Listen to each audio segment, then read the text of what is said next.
This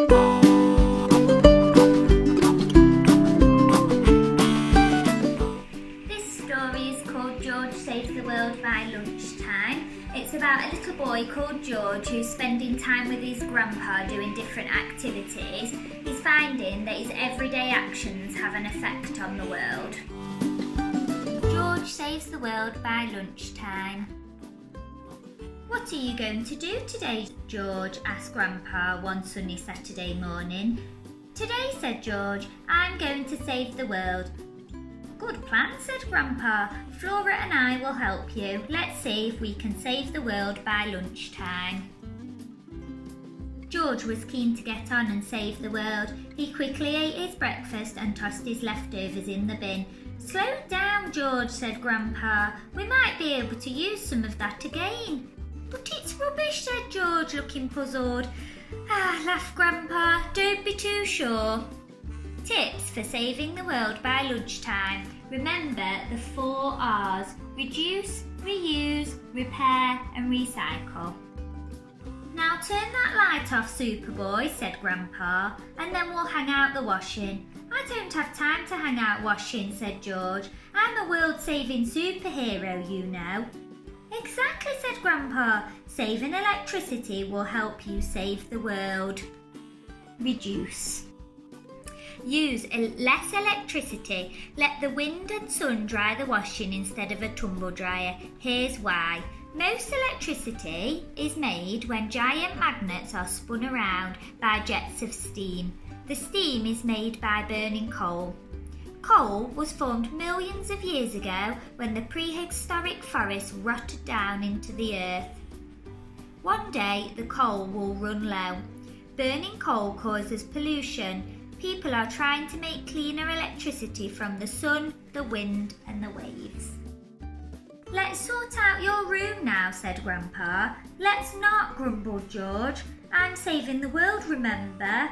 "We'll take your old stuff to a charity shop then. That will help save the world," said Grandpa. "Whew," said George. Reuse. Even if you don't want your stuff anymore, someone else can play with it, can read it again and can wear it again. Grandpa looked at George's broken car. "I can fix that if you like," Grandpa told him. "You'll have to do it this morning, Grandpa," said Flora, "if we're going to save the world by lunchtime." Repair. Make things last longer by sewing, sticking and taking them to the menders. George and Flora went downstairs for a drink. "We can sort the rubbish for recycling now," said Grandpa. "Oh, Grandpa, this isn't what I meant by saving the world," said George crossly. "Maybe not," said Grandpa, "but we're doing it for real." "For real?" said George.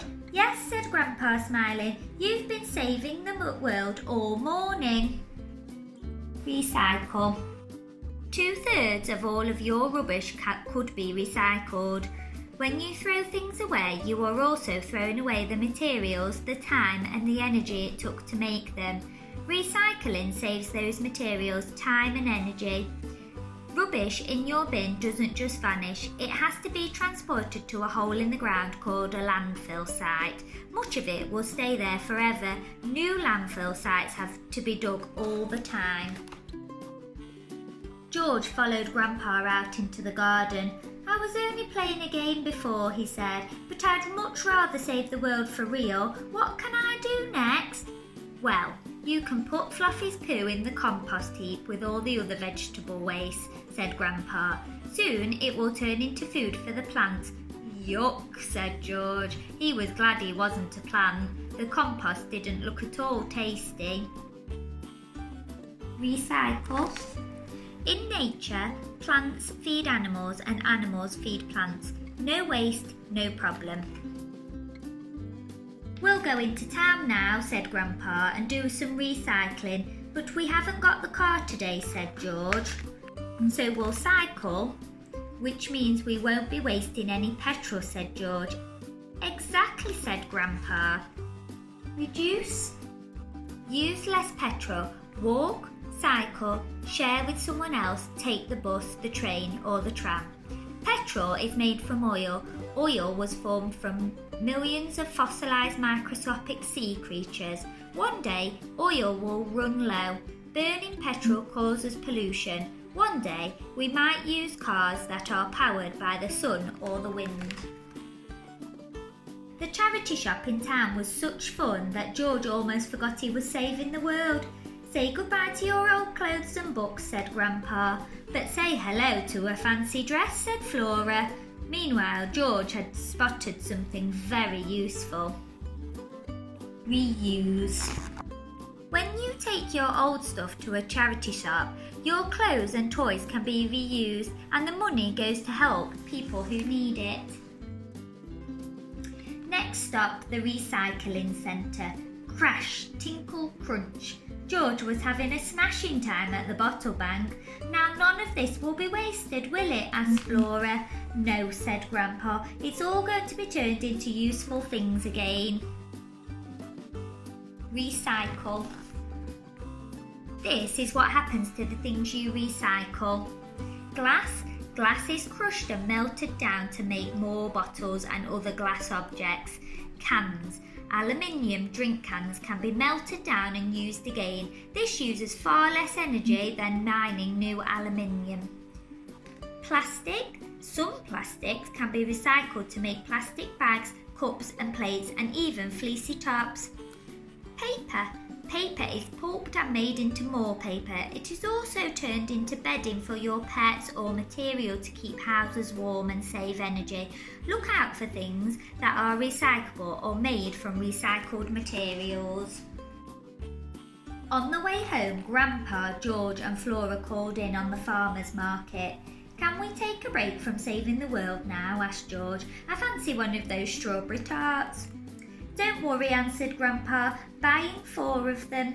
Eating these strawberry tarts helps save the world too.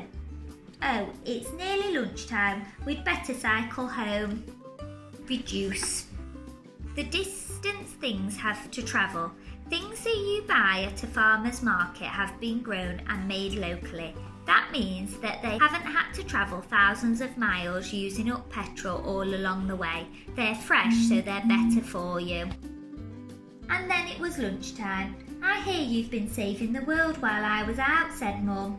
Yes, said George. Grandpa helped us. He's a world-saving super Grandpa.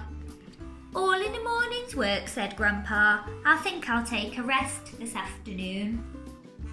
George's tips for saving the world. Reduce, repair, reuse and recycle.